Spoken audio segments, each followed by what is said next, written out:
this computer. Did I miss Okay. why we don't get to see you, Todd? What's Sorry. that? No, Did I my miss why we don't get to see you? all day I've rebooted a couple times, but Zoom will not detect my laptop monitor for some reason. I don't know why.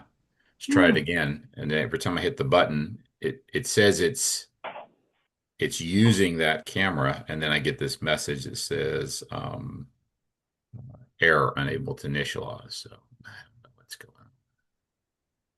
Yeah, I'd fix that for you, but yeah, no, I suck Yeah, at that stuff. I should make you fix that, but it's okay. If you've been on Teams at all today, it hijacks your camera every time. Has it? Huh. So I wonder if it's a bug. You guys seem to not have a trouble, but maybe that was it. I did have an early morning Teams where maybe it stole the hook for my camera. Stupid Yep. Microsoft Teams. Come on. Okay. Well, welcome. It's a CLA call. And as always, we're trying to continue to evolve how we use the tools and things that we have to expound. Um, and I don't want the CLA concepts to get lost in the calculators and the tools. I did start a very unexpectedly arduous process yesterday of working on this recast idea because several people afterwards sent me a note on it and said, yeah, this is an issue. John mentioned today it's an issue. Of course, there are different reasons people would recast, refi recast, where they're just bringing a lump sum to the proverbial table at some point in the future because they've had an inheritance, they've just decided for some reason they want to lower that minimum payment. And then, of course, you have purchase scenarios where things get delayed and stuff like that. So, if we have time, I'll show you what I've done so far, and I want to make sure it it is aligned with what you think are typical use cases and also just general consumer mindsets. Are they doing this to free up their cash flow and they plan to go to the lower payment is one of the challenges I found myself working with the different scenarios because if they recast and keep making the same payment, obviously it accelerates their mortgage payoff. It accelerates their savings and things like that. If they recast and want to take the cash flow, then I have to assume the lower payment for everything on the date of the recast. So I guess we'll just start there since we're already there. What is your experience as a CLA when you're working with clients and they're thinking about recast? Because I thought it would be a fun topic to also just talk about in the context of different, strategies. Like if you are taking $100,000 from your savings to recast on the mortgage, there are people that think that's free, right? Like I've got this money over here and I'm just going to buy the mortgage down and recast for a lower payment, which is true. But I was even noticing in the software, it's like, okay, we have to, do we remove the 100,000 from their savings balance as well? Because that money had to come from money they had, right? Because otherwise you would overstate their savings in time, or if it's not on the balance sheet, meaning it's somewhere else, then we don't do that because it's just new to this scenario. But um, it's funny how many different modeling scenarios you can come up with. So let's just talk for a minute about what you're experiencing with recasts. Like, not, don't need a 20-minute like scenario. Just what is the typical? Is it more purchase, more refi? Are people coming to the table with a goal in mind of just putting money towards the debt for lower payment, or just putting money towards the debt because, I mean, they wouldn't recast unless they wanted, in theory, a lower payment. But let's just open it up there, and then that'll help me a little bit, and then we can play around with what we have. And then I want to talk about other concepts that you're running into, like scenarios where you might have clients asking you questions. I got one this morning from someone that found us on the internet because he was struggling to answer prepay versus invest questions and then found the prepay versus invest calculator and wanted to know if we had any ideas on how to explain that, right? So people are having things come up. but I'm kind of curious what's coming up for you. So I want to talk about that some too, and then how we can apply it to these different calculators and concepts and CLA stuff. So let's start there. Recast. What's your experience with recast typically? Hey Todd, Matt here. How are you, bud? Hey, Matt. We use this as a strategy, had been for many years for somebody who was, the old buy before they sell their home. Hey, can you just simply, scrounge up, beg, borrow, and steal, minimum down payment, get into the property, qualify with both house payments, and then have a strategy of, if you really want to lower your monthly payment, we could apply it and do a recast. Cost 200 something dollars, and we'd walk them through that process. In the last year, coming up against different investors, some of them would say, hey, you can't apply, a lump sum more than 25%, or there's like oh, you got this EPO we're being faced with because they put a larger amount down. But that was the one strategy to get them away from somewhere else. And it worked really, really well for us. Gotcha. So you're in a way saying, there's a lot of stress buying a new house and financial and otherwise, but find the house, buy it, we'll get you into it, and then we'll have this other event happen later. So it's really kind of in a way you're doing a bridge from the other property at some point, Yeah. and showing that as a recast. Okay, that's very helpful. So in that scenario, they might be putting down what, 5%, 10%? Are they still Yeah. often putting down 20, depending on their situation? I mean, we start with obviously is, hey, what is your end goal? Matt, we want to put this much toward the property. If, for example, we sold the property, had all this money in our hands and put applied to it immediately, let's fast forward. If that doesn't happen, you don't sell your house first. Let's go with the minimum. Yes, there's PMI involved. I could show you the after event, which is applying now that same amount of money toward your, principal balance, recast, $250, give a 45, 60-day turn time, and you have the same outcome. But that's traditionally what we would have structured it as. Okay, great. And more purchase than refi in your scenario, right? That's typically a 100%. purchase recast. Okay. Yeah. So purchase recast, you're buying the house, you're getting into the house, and then you're showing them, hey, hypothetically in the future, if you did the following, here's what could happen.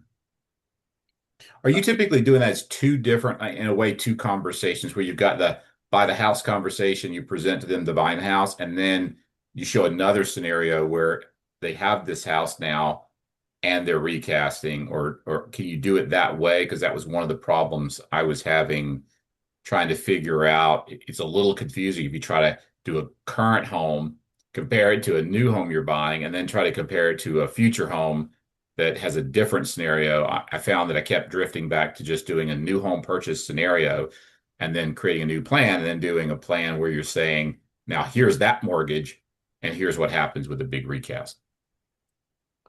Yeah, I mean, everybody's got different software, right? So we're using a TCA, just showing you, hey, if you bought this house, and it's really to get them off the fence. Mhm. You have to wait for this to happen first. And instead, or in lieu of some of these, programs out there that would allow you to buy first versus, the other, and maybe there's higher cost involved. I really just want to hold it all together. And that was show them, here's your minimum down payment, 5%, and then show them side by side after the event. This is what your new payment would look like if we're really just focused on payment.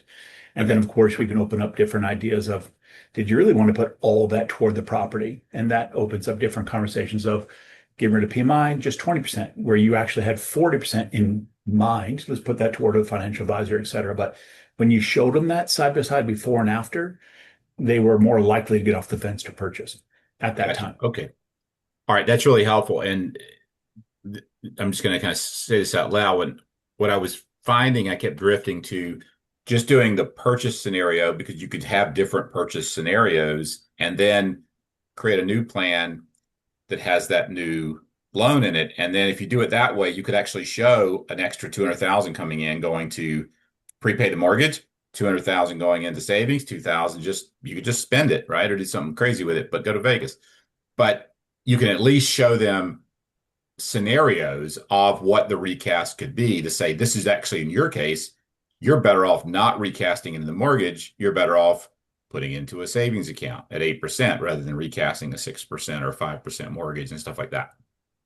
So that would actually speak to having what I'll call two scenarios, your purchase scenario, and then a new plan that would be your recast plan where you show them the different recast opportunities, which actually is, I think, cleaner anyway. Dan, you had your hand up. Sorry, buddy.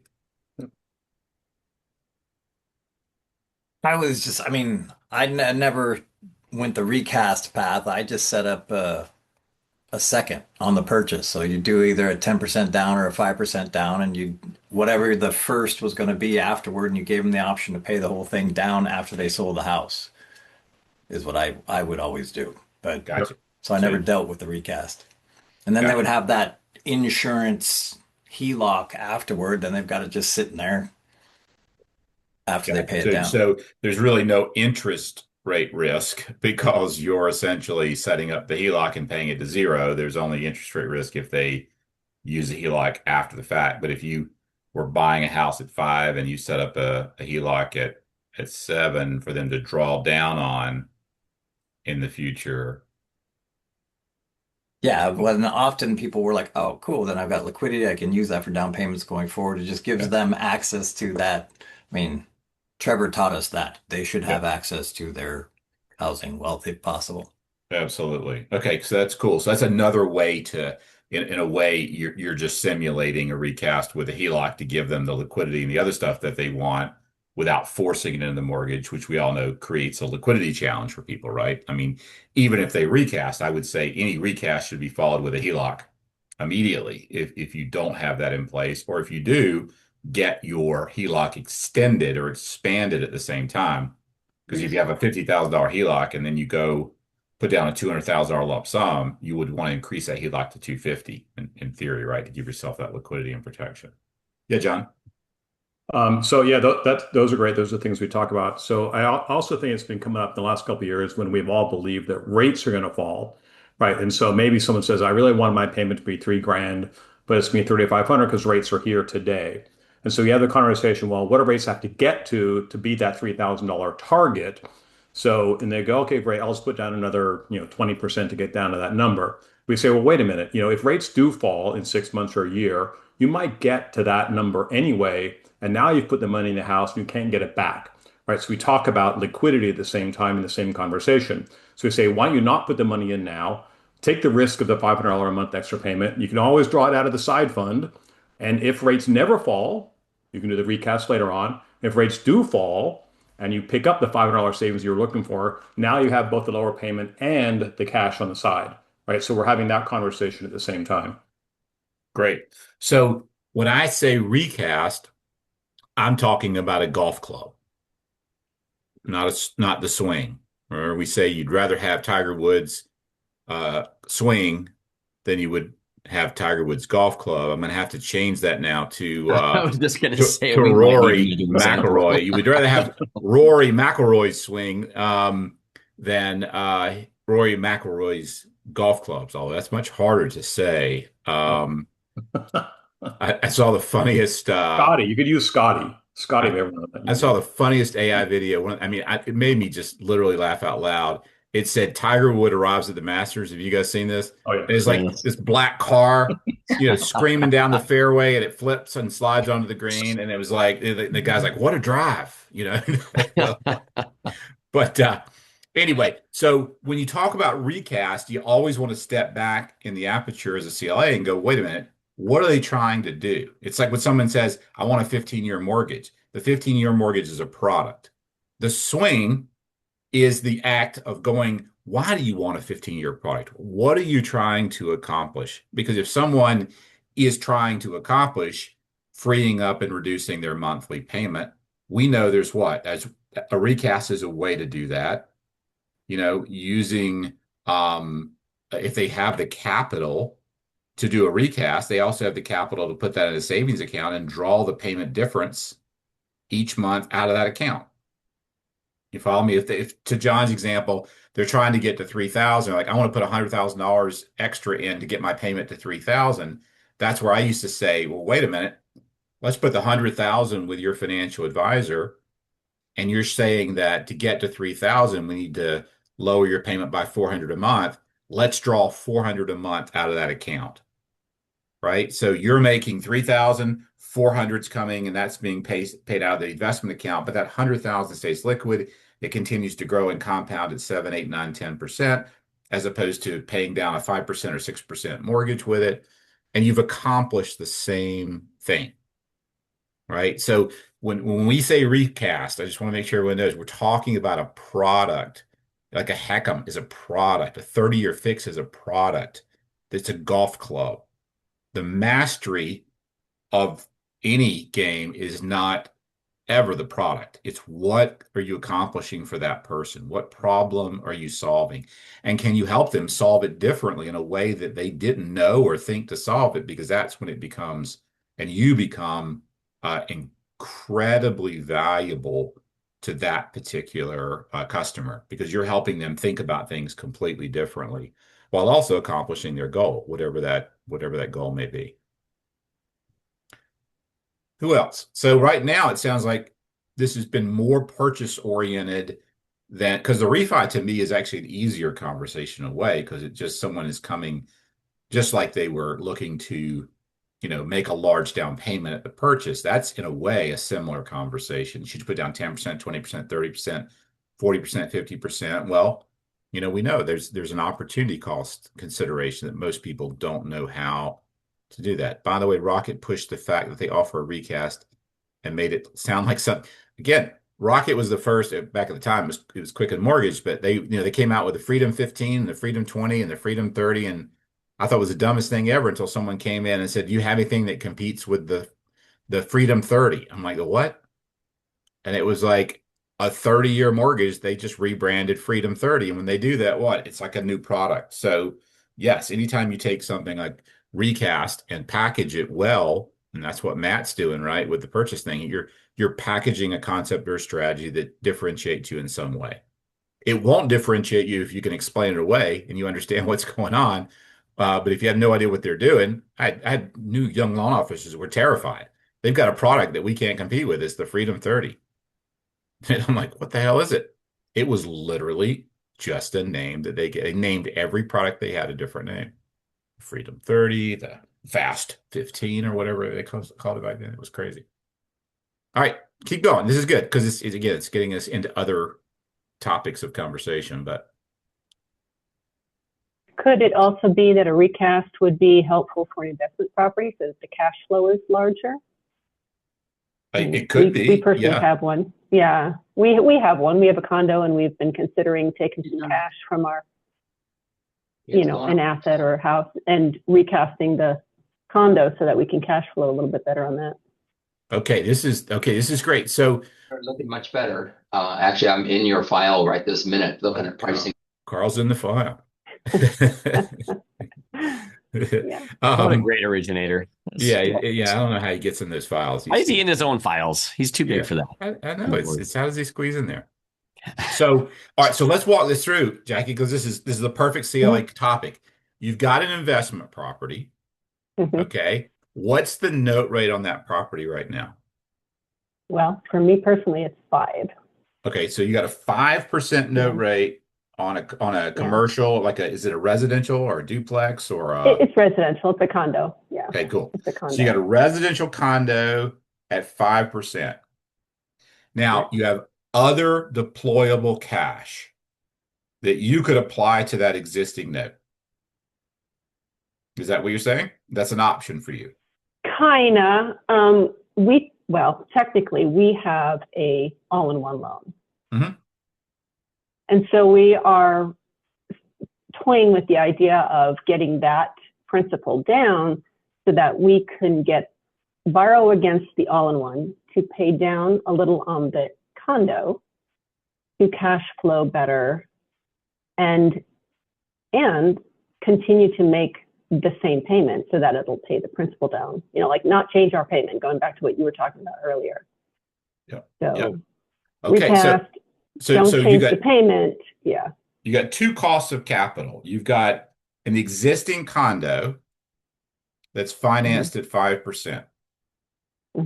Okay. Now, everybody here understand what the all-in-one is? It's basically a first position HELOC. And is that on your primary residence? It is. And yes. Okay. Yes, it is. So you got a primary residence with an all-in-one. All right. And what's the note rate on that right now?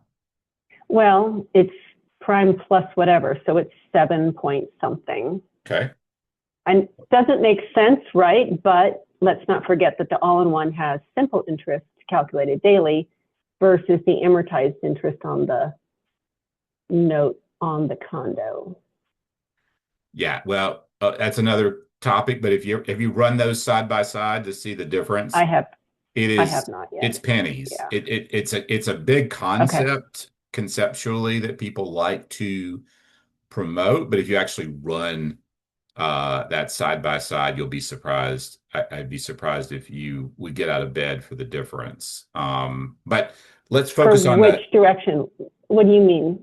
I'm just the curious. simple interest versus the other interest. When you actually run the side by sides over time, you know, especially for that small a difference, it's not gonna move the needle a lot for you. Okay. And we Okay. can do that. We can do that if you want to as a separate exercise. Yeah. But so you've got a 7.5 cost of capital, right? Now, so Mhm. again, here the question I have is what are you really wanting to accomplish? Because whether it's a consumer or anyone else, you want to start with what? What are they trying to do? They're telling you, or in this case, she's saying, I'm thinking about doing this to do this, but I still want to come back and say, I kind of know what you're saying. You got a 5.0 residential loan, you got a 7.5 primary. You're thinking about redistributing money from one to the Mhm. other. That's all what? It's just using the products. Well, what are you trying to accomplish? Like, what's your end game? What's important to you? Technically, yeah. So we're trying to lower the payment on the condo, the investment property, because it is a furnished rental. And here in Arizona, we get more of our visitors in the winter, and sometimes in the summer, we have a couple months or a few months where it's vacant. So having the lower payment won't be such a burden if we have to carry that mortgage a few months. Sure. Okay. So end of the day, the most important thing to do for you is the lower payment. Right. Okay. So Yeah. in lowering the payment, the only way to do that would be a recast for you, right? On the condo. Because Right. if you just make extra payments, your Right. payment doesn't actually change. You just reduce the balance. Everybody's Right. clear on that, right? The reason to do a recast for a traditional mortgage is to get that lower payment.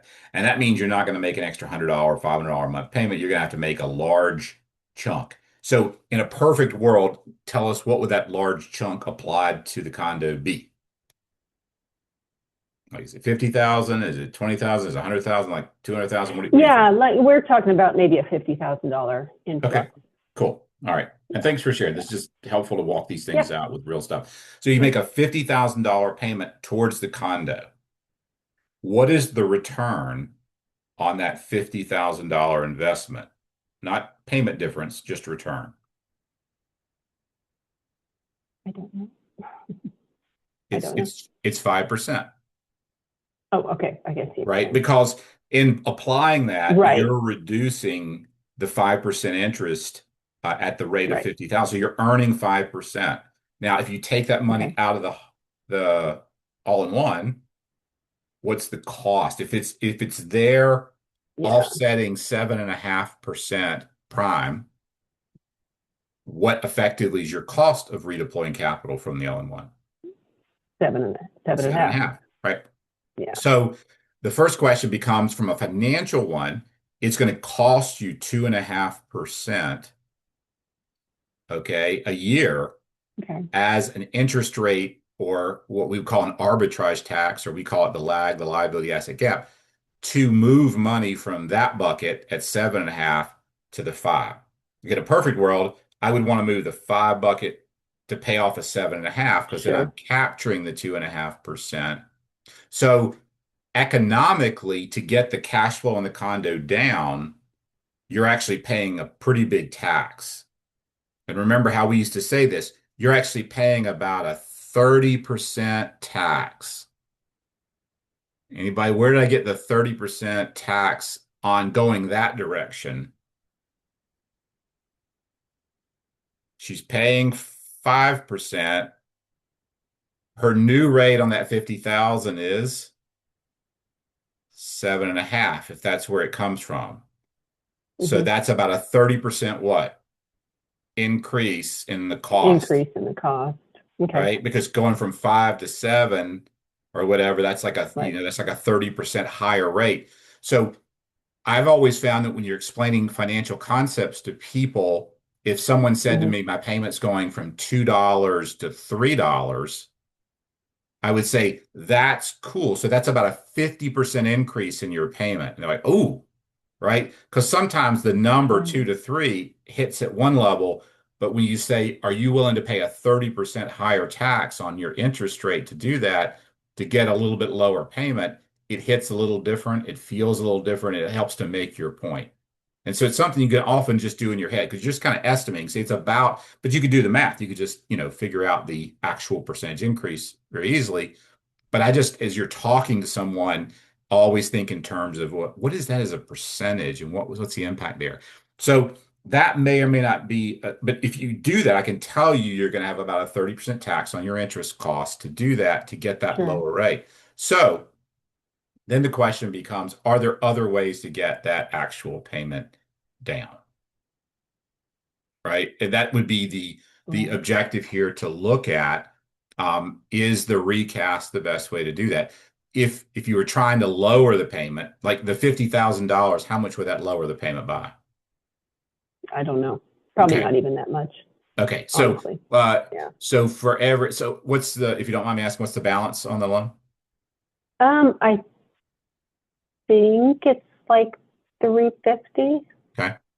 So 350, I this think. is an old rule of thumb, but I just used to use it for mental Mhm. math. For every 100,000 in debt at, a traditional, say, 6% interest rate, the payment's about $80 a month. So $100,000 loan is going to be around 800 a month. $300,000 loan might be around, 2,400 a month. So a lot of times, even if you're just doing it in your head to kind of get a framework, but as a percentage, if $50,000 is a percentage of 350, right? You can kind of already get a feel for that's roughly, what is 50 divided by, I'm gonna have to actually do that one on my calculator, unless one of you smarties can do that for me. I know it. I can't. What is 50,000 as a percentage of 350? About, Oh,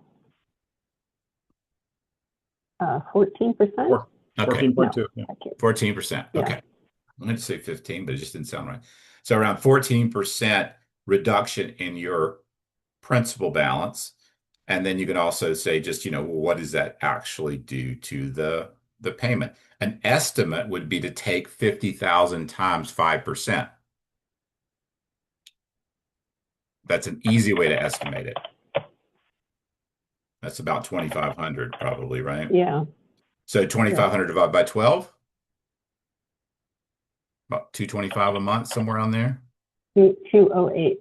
Okay, so 208, 210. So again, right off the bat, you could say if I put 50,000 in and did a recast, I am what? I'm going to free up about 210 a month in cash Right. flow. Now, what if you just took 210 a month off of your all-in-one Yeah. and applied that towards your monthly payment? At least then you're accumulating, the debt. You're not taking the whole lump sum, you're accumulating over time, but you get the immediate benefit of feeling like I've freed up 210 a month in cash hmm flow. Then you just milk it month by month. Yeah, just over time, you're just basically Smaller rolling the cost. 210 a month Yeah. out of the all-in-one because you immediately feel 210 a month more free in terms of cash flow, but you're accomplishing the same thing, but at a lower cost because instead of getting the whole 7.5 versus Sure. 50, you're getting, and interest rates should be trending down from here, which means that Yeah. cost is going to go down, whereas your other cost is going to remain fixed. So the gap's going to get closer as those Yeah. rates go down. If that 7.5 goes to 7 to 6.5, and you're pulling off 210 a month, you're actually it's going to hmm reduce that friction even more. But you can accomplish the same goal of having immediate cash flow relief, and you're paying the price either way in additional interest expense. It's just you're paying Sure. it on a much slower basis. Right. So, but what I want to I- do is, yeah, anytime you want to get creative and you want to think about what the actual problem is, and you want to say, how would that feel if you knew that you had the 210 a month tomorrow and it didn't cost you a dime other than a little bit of extra interest rate? Because now you're only paying the 2.5% extra on $200 a month as you draw the payment down. right. How would that feel? And Yeah, does that give you more optionality if rates come down your first and they got to come down a lot for you to ever touch yeah. the condo. There might even be some It's tax interesting. benefits, as Yeah, well, right? And keeping that as an investment property, making less money using the depreciation and other stuff yeah. as you go. But It is that an to interesting conversation, right? Because you think, like, mentally, seeing the all-in-one as one giant credit card, so to Mhm. speak, it's hard to, we were talking, I don't know, we were on this call yesterday, and it seemed like when you don't, you're less likely to borrow against because you do feel like you're borrowing against your house. Oh, this is on a different webinar. Sorry. Yeah. There's some sort of mental block to take the trip or go out to dinner when you actually are borrowing against your house versus putting it on the credit card. So, Sure, that's you see what I'm saying? And yeah, it's good for me, and it's good for me to learn that, and also to be able to share that with other people as I'm learning these concepts and training other people to look exactly like what you're saying. It's 7.5% here, 5% there. What's the smarter solution? Right? and more importantly, what are you trying to accomplish that might be Yeah. accomplished differently? The other option is, Yeah. go to a financial advisor or someone that says, look, we've got dividend paying ETFs that are paying 10% interest. Now Mm-hmm. you've just gone from the 7.5 to a 10. Put the 50,000, take the 50,000 out at 7.5. You put it in an Put investment it account there. that's throwing off 10. Now that additional interest income becomes a cost reduction in your overall, net strategy because I just now went the other direction, create a higher return of capital. And what I'm going to do is put the 50,000 in, say, a 10% dividend fund. I'm going to pull 210 a month off of that, but it's now compounding at 10 while it's paying down something at 5. That creates a 5% gap, or spread. So Mm-hmm. they're just, Mm-hmm. again, different ways. If you want more liquidity, that would be a way. But with the all-in-one, you kind of have the liquidity built into that product, which is cool. Right. Right. Any questions on that? Just the concept of what we just did there, just walking through, understanding the difference. And again, this is just where there are different CLA concepts here. The lag, the EPR are all kind of part of how you would walk that out. I find that most people understand cash flow and payment. Look, again, liquidity, and then safety are the ones that they tend to not think about as much. And by liquidity, we mean what's the difference between the 50,000 going in the house, staying in the all-in-one, going in an investment account. In two of those scenarios, you have a lot of liquidity. In one, you have no liquidity because it's gone. You can't get it back out Right. unless you sell the condo or borrow against it. Or, the safety of that. If you could pick between having it in the all-in-one or having an investment account, someone may say, I don't want the investment risk. Okay, that investment risk, you're being paid for that with a higher return. But if you don't want to take that additional risk, you don't get the higher return, you're better off just taking it out of the all-in-one and paying your 7.5 for that. Does it matter if the effective cost, like say the all-in-one had no balance? It's the same as borrowing against a HELOC or your credit card to pay down your first mortgage. Kind of like, I think you and I chatted about this briefly the very first time we spoke. Using an all-in-one, but if you can't get an all-in-one, you could pay down your mortgage leveraging off of the HELOC. And the HELOC would actually have a higher interest rate than the mortgage or a credit card. Yeah. But because the balance is so small, then your cost of interest is smaller than potentially the cost of savings on the mortgage. That's right. Yeah. So, I Yeah. mean, you're spot on. It's just a matter of thinking about the cost of capital. Again, always come back to safety, liquidity, and return. That's where I default to in every Yeah. conversation. I'm always like, if I'm having a conversation with you about money, I will ask you questions that ultimately answer those three questions for me, because in my mind, to not do so is the equivalent of malpractice in any financial conversation, right? Because if I ask you about your objective and you say it is to reduce my monthly payment, then I'm going to be Mhm. thinking about, all right, first, I like to start with return because everybody understands return or cost. You're paying Yeah. 5, you get Yeah. 7 or whatever. Next question is kind of your risk tolerance. How safe does that money need to be for you? And liquidity. What's really important to you from a standpoint of access, use, and control of that capital, Hmm. right? Because those things are really important, even if you aren't thinking about them. But I want you guys, as you're talking to even yourself, when I say talk to yourself, you can run simulations in your own head. I just got a $150,000 inheritance. What would I want to do with it? Hmm. Right. And right away, ask yourself, well, it Yeah. depends. Am I focused on safety, liquidity, or return?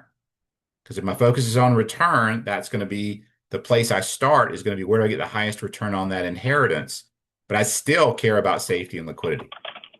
Even if you aren't Hmm. thinking about it, you still care about it, right? It is going to be part of your Correct. conversation. Can I ask anyone else on Recast, any other scenarios we haven't touched on yet that you're seeing? Because I want to show you kind of what I've been working on, and you can play with it because this is live now, and actually start to model it a little bit in your own conversations if it makes sense. But I'm still kind of working through some of the more edge case logic where uh, does the user. Let me ask you guys this question first.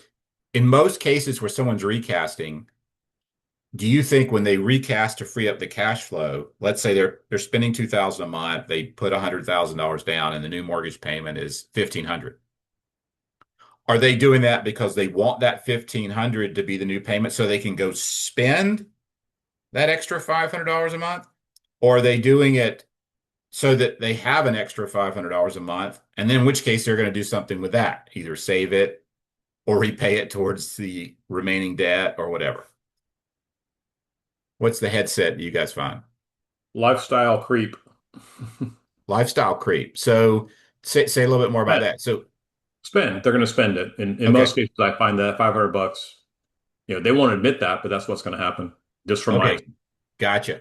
So from a modeling standpoint, my first version of the recast was to assume that the freed up cash flow could be it would remain in either repaying, saving, but I think I'm going to have to do a toggle for you that says if I recast, am I going to keep the same monthly payment I was paying, or am I going to automatically, that means going forward, what? We're using that new lower payment for everything, which basically means they're going to spend the money, right? They're going to do something with it there. What else? Any other scenarios, Chris, Dan, David, that you guys have run into? Jordan, I've Lauren? run into several recently where it's a divorce situation, and in order for it to be sustainable for I hate to say it, but it's typically the wife who can't sustain the lifestyle she was accustomed to if the husband was the primary breadwinner, that the recast is part of the calculation that they do for a divorce situation because they want to keep the low rate. And there's some lenders that will allow someone to assume a loan with the low rate if they qualify and it's a divorce. So I'm I don't want to get too deep in that rabbit hole, but I've seen several recently where both sides of it, but that's another use of the recast. no, I'm so glad you said that because it was one that I couldn't think of earlier, and it was like there was another scenario.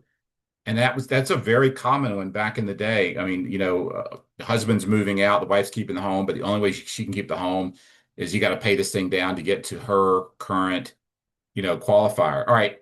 So let's take that one for a second and let's just walk through and kind of stress test this to see if the way I'm approaching it actually makes sense. So let's just say that the current person has a property value of 500,000. We're going to say existing home pre-divorce. Maybe let's just say they owe 400. They're at 6%. All right. So I'm going to just go with that. So we got standard. I'll just do, one and 0.3. Okay. So, and then in this scenario, there's really nothing changing, right? This is just the same existing They're stuff trying that to was. assume a 2.5 or 3% rate, or they wouldn't 6% to 6%. They would just do a refi instead. Say it again. They're assuming they want to assume a loan that's in the high twos or low threes, not a 6%. We would just make the case to do a refi and not go through the trouble of trying to do an assumption, which may or may not just Gotcha, gotcha. So I'm just going to get, so you're saying, hey, this thing needs to, in this case, you would probably just restructure, assuming they could qualify and just buy the house. You just buy it at the low right. rate. So this is a four, you got 2452, 2452. I'm going to click, no cost, because in this scenario, um, we're not comparing a refi in a traditional sense of to a lower rate. We're just saying, here are our two scenarios. There's no cash flow, there's no cash flow difference. And so what I've done is, so if you expand now to the advanced slider and you click advanced and you click the repay, because the repay is where all the stuff is done. And we've still got, we had this extra payment. So that seemed logically the best place to say you're wanting to make an extra payment. So if I go in and click custom payments, which is where you can put any type of extra payment you want, I know it's a lot of clicks, but there's no other way I wanted to stay with normal flow. I've added something here called Recast. Everybody with me so far? How we got here? We just went through the normal in the advanced section, right? Repay, because this is a repayment. It is an extra payment, and it's not a withdrawal. It's an extra payment. And these are solving for various target payoffs. That's not what I'm doing. I'm wanting to make an extra payment. I click extra payment. And let's say that the $200,000 is going to be paid as a recast payment, and it's going to be paid in a month from now. Am I tracking? All right. And I click save. So notice there's a new line here, payment after recast. So what it's doing is it's taking the, and I'll show you down here. So if I go down here to show, and I go in here to total payments, you'll see in this case, it's just putting it here and here. It's kind of giving you, I guess technically, I wanted to compare them side by side. I could have done it as a single column, but I kind of like showing, hey, you got 2452, and then your new payment's going to be 952, but it's the same mortgage, so it's same amount. But it's showing this extra payment. Now, if I go down here and look at the chart, it's gonna dramatically accelerate her repayment, because the assumption in this scenario is the recast happens and the payment stays the same. So you just completely validated that what I need to be able to do here is show that, like, this balance, because it's in the first year, it's already dropped because we're doing it at month one. But all the math is flowing through, and this all works now. And it does show over here too, or it will after I do the next release, it'll actually show, it'll show a new thing called one-time recast payment. And you'll notice it actually shows it here. Here's your monthly payment. Here's your payment after recast for that scenario. And then everything will flow through. But what I think I'm going to do, and tell me if this makes sense, is I'm going to have here where it says 200,000 recast after month one, I'm going to put a toggle that says spend cash flow or like no change or something along those lines. Meaning, if you toggle that on, it's going to assume that going forward, this person's going to be making this minimum payment, whatever it is going forward.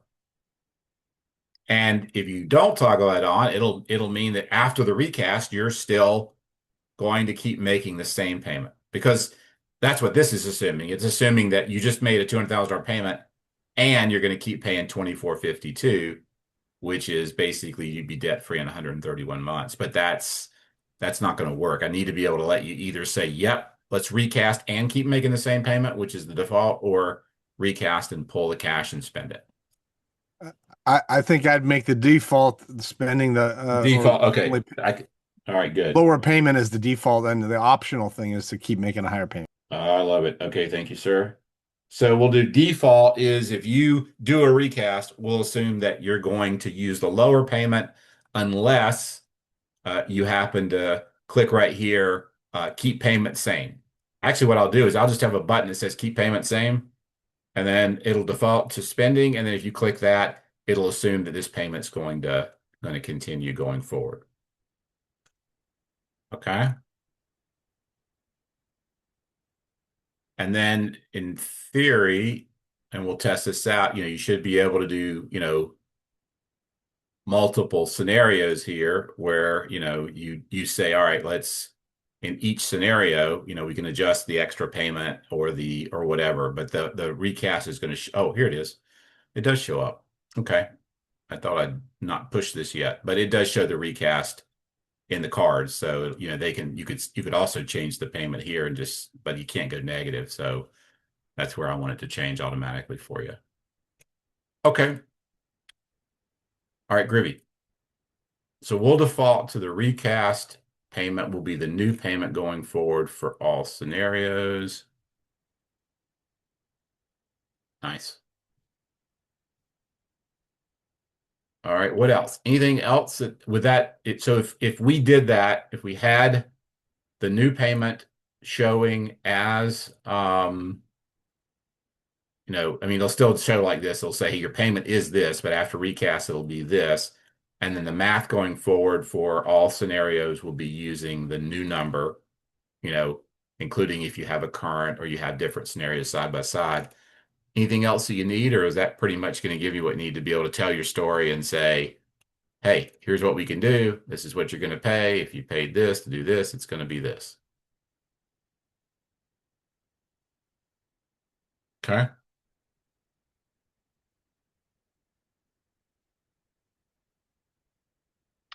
This is showing, does this look right? 950, yeah, 952. That's probably taxes, insurance, and your new principal, I would guess, because your interest is almost going to be zero at that point next to it, I would think, really low. Okay. Anything else that stands out there, or would that get you guys where you need to go for the recast stuff? Thank you, Todd. No, my pleasure. Any other scenarios that was helpful on the divorce and getting direction on the spending? Any other? So if it's a purchase, my assumption is, you're just going to go in, do the recast, purchase client, interest street. It's a purchase. You go in, you set it up, 200,000 income, and they're buying a new house. It's 500,000, and then you're taking whatever, the current property value that they have is, 300,000, and they've got 100,000 coming from the sale of that property. So I'm and then they currently owe about 200,000.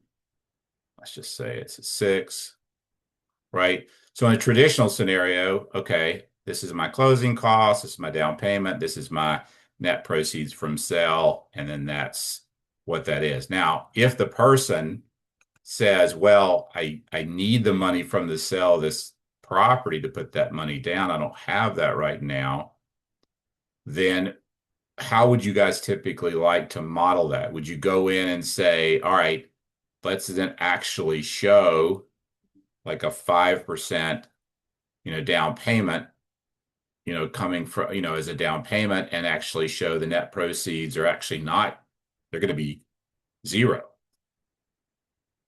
right? So they're going to have to come to the closing table with 5% down. It's kind of Matt's scenario. I'm going to need 37,000 coming in to buy this house, and my payment's going up by 1649 right now.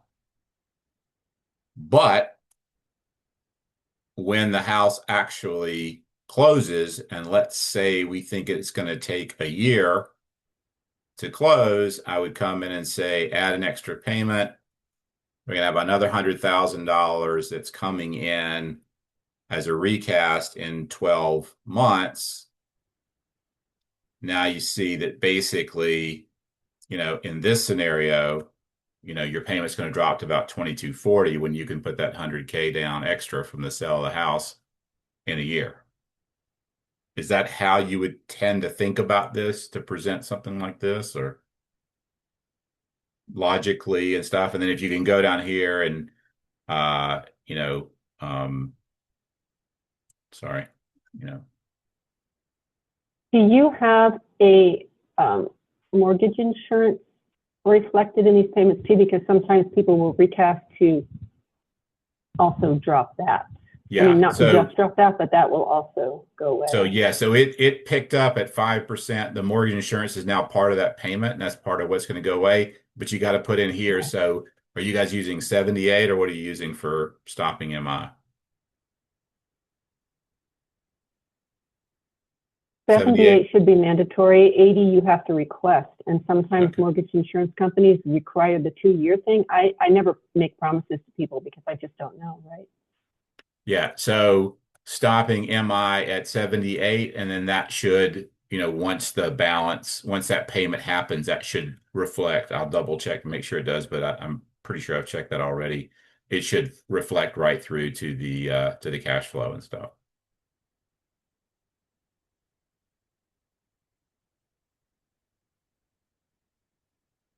Okay, so that logic of storytelling makes the sense.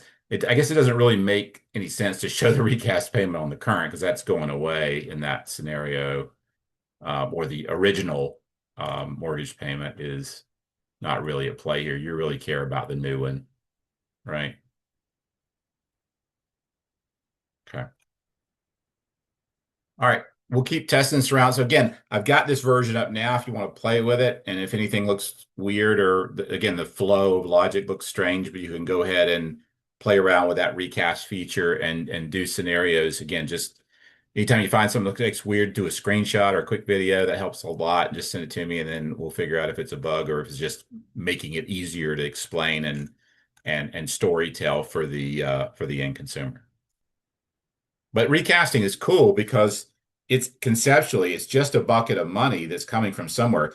Even in this scenario, if someone had this 100,000 coming from the house in 12 months, the question would be, are you comfortable earning 6% on that $100,000 for the next 30 years? Because if you deploy that capital there, that's what's happening. That's what you're earning on this particular debt structure. Plus, you're losing the liquidity, and you're losing the use, the use of control of that money. And you're doing that for this freed up cash flow payment difference here, right? Going from 3125 to 2240 or whatever. That's cool, but is that enough? Are there other ways we could accomplish this same thing? Could we save that same amount over time? And that's what you should be able to model here, and see the difference, or create a new plan and model different scenarios side by side. Cool. Any other recast thoughts or other things that you can get to me other things, but other things that you guys have coming up in conversations that you're kind of wondering as you conversationally have a client ask a question about something, how to talk about it or how to model it?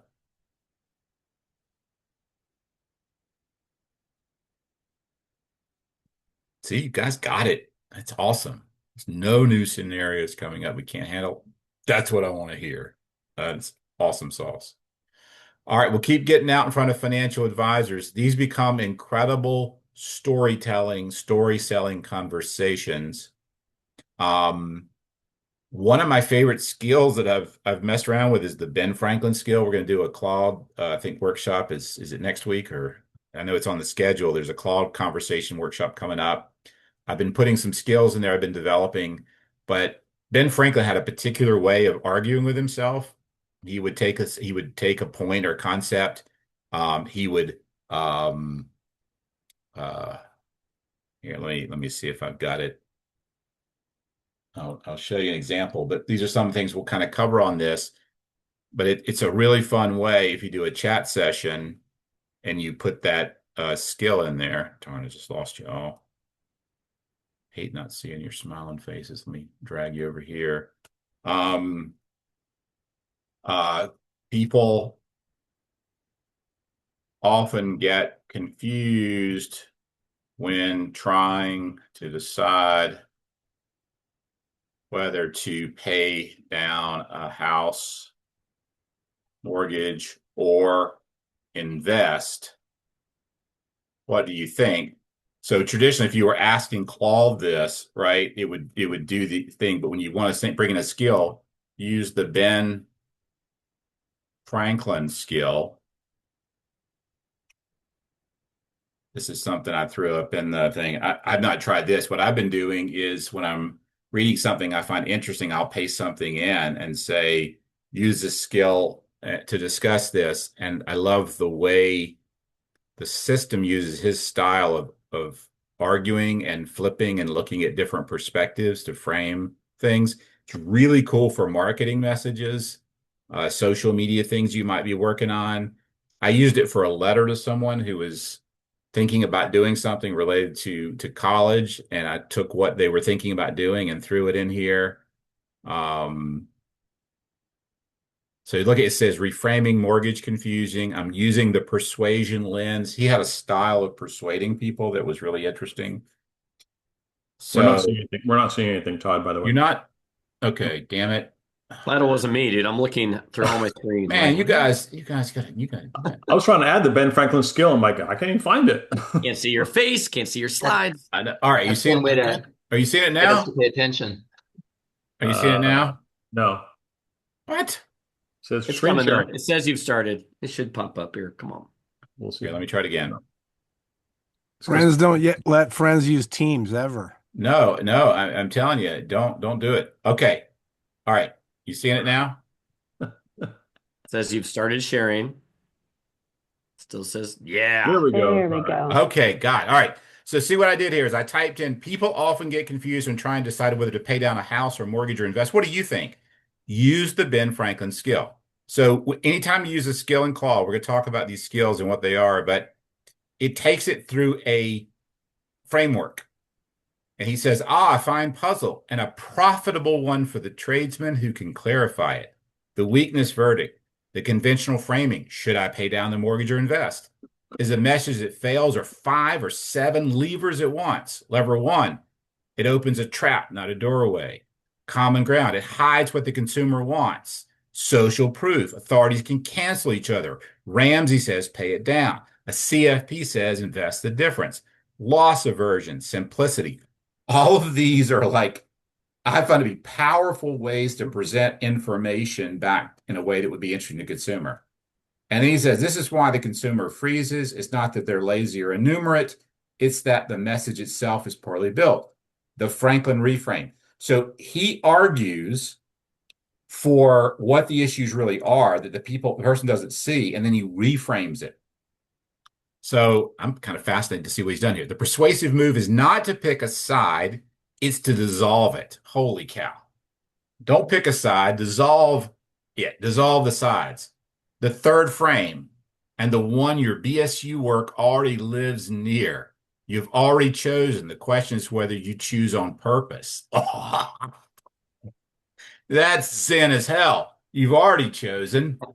Have you chosen with purpose or on purpose? Most homeowners are at this very moment paying the mortgage on its original schedule while funding a 401k by payroll habit. This is a plan. It's the do nothing plan.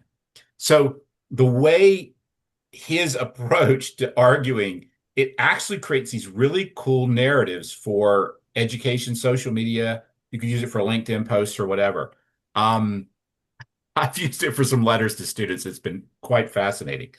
The move activates all 7 levers. So he's taking you back through this in terms of the messaging, the delivery, the predicted resistance, et cetera. And you can then, engage, write me an awesome headline for this article, or something like that. And you can interact with it, but it's going to use his persuasive stuff and the work that he did And then it gives you one of his famous laws. Franklin had like hundreds of laws. When the question traps someone, change the question. The man who reframes the debate has already won it. So here are 6 different hooks. What is your do nothing plan worth in 10 years? God, it's low. The most expensive plan you never chose. Pay down or invest? Wrong question. Damn, that is a powerful, powerful hook. You're already chosen between paying down and investing. Here's what it's costing you. Again, it's what someone might ask, but he's reframing it in a particular way. Before you pay down or invest, price the status quo. Again, do nothing, right? That's always a plan not chosen is still a plan paid for. Damn, those are good. My pick for you. So again, this is where Claude is so brilliant. I'm using it for different things I'm working on. So it starts to look at frameworks. It's already starting to think you must be putting something together for your newsletter or something else. And it's starting to look at my style and my prior writing to make recommendations. But this is a skill. It's a way of thinking. But when you turn it into a skill, you can put anything in there and use that skill to help you think or rethink things in a different way. So we're going to go through some of the skills, the McKinsey skills, some of the other ones, the case study skill that we already built and how to use that, and we'll play around with it. But again, very powerful tool. They came out with 4.7 yesterday. It's mind-blowing. It is literally mind-blowing. It blew my mind last night. I gave it something I had been not able to figure out last night. Went and watched a show with my wife, came back up, and it was all done. It was done. It had solved it and done all the work for me. I was expecting it to come back and say, maybe we could do this. And the whole damn thing was absolutely done. Isn't that crazy? I think it's crazy. Yeah. You want to just see it? I'll show you something. If you're still hanging out here, you're either really too much free time, you're bored. So remember the portfolio tracker dashboard that I showed you guys the other day I was working on? I just said, go look at this app and see what you would consider as a good website. I went downstairs, came back 30 minutes later, and this is what I found on the screen.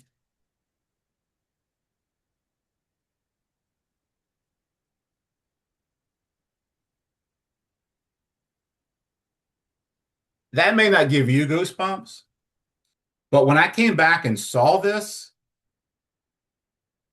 look at it. It is one of the best, coolest, like I want this product. And all I was doing was saying, I got this app to manage like dividend stocks and look at stuff like that. It built out 100% of this. I didn't ask me a single question.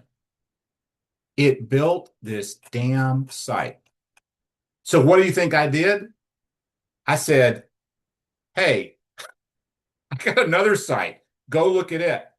So remember the pen fan that I just put up there?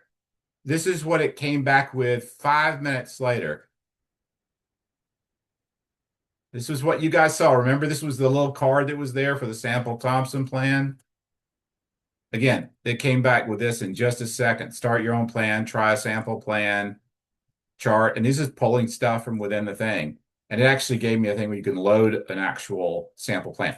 But again, these 2 sites took me less than 5 minutes. And all I had to do was say, point it at something as an idea and say, come up with something. And this is the difference.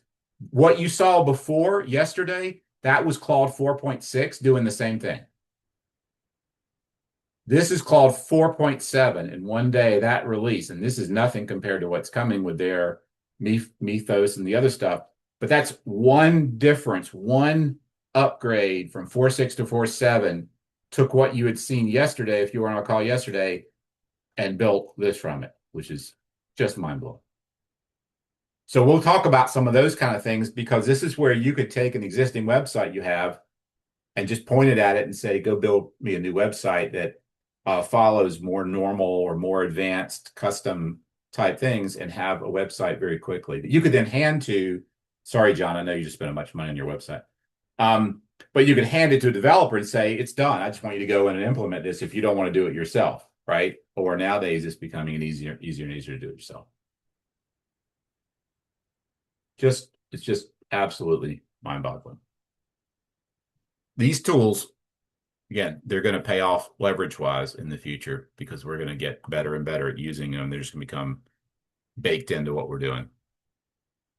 All right, it's happy hour somewhere. So you guys have a great weekend. Sorry I couldn't be with you facially, but at least auditorially. I hope you picked up an idea or two. Keep hanging in there. Keep rocking and rolling. Rates are coming down, so it's going to be a good year. Talk soon. Thanks, Todd. See ya. Yeah. See you guys.